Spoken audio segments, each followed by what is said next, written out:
Okay, so let's talk about the different types of core beliefs.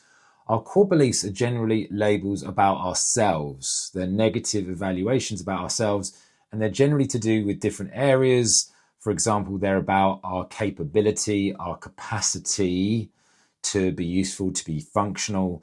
They're about our lovability and our likability. Are we likable? Are we lovable people? And they're also to do with our worth and our value.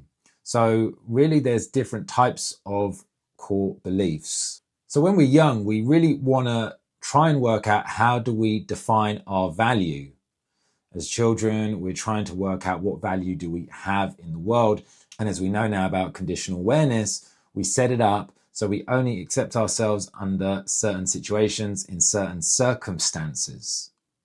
And we set that up from a very young age. So one of the main ways that we define our value, or some people do, is to do with our capability.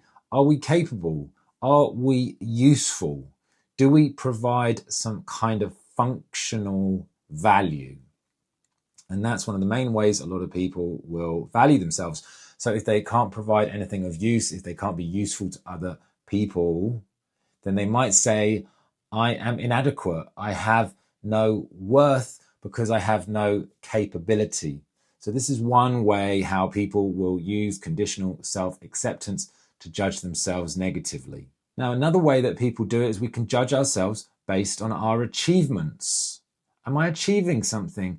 Am I doing well? If I achieve things, if I am successful, then I have value. And again, this gets set up from when we're younger, when we're children. Maybe we learn that in order to do value, in order to win value or acceptance from our parents, then we had to do well, we had to achieve, we had to be successful. So many people will judge their value based on how well they are doing in life, in their career, in their finances. Another way that people work out their value is they say, am I helpful? A lot of people value themselves by whether they're being helpful to other people. And if they can be helpful, if they are needed, then they have value. So they make a point of being helpful and doing kind things, helping people out, being useful to other human beings. And that's how they value themselves. So if they're not needed and they're not helpful, then they think, I don't have any value. So other people will value themselves based on their ability to do things properly.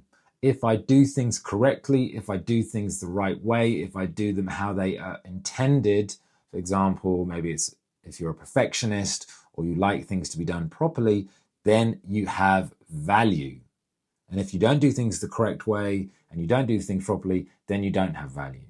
So you can see the different types of ways we set it up for us to either win or lose the conditional acceptance game that we are playing. Also, people will value themselves on whether they are likable or lovable. So maybe when they're dating and they get rejected, then they think, I am unlovable, I am unlikable. And that's another way that people will judge themselves negatively and set up conditional self-acceptance.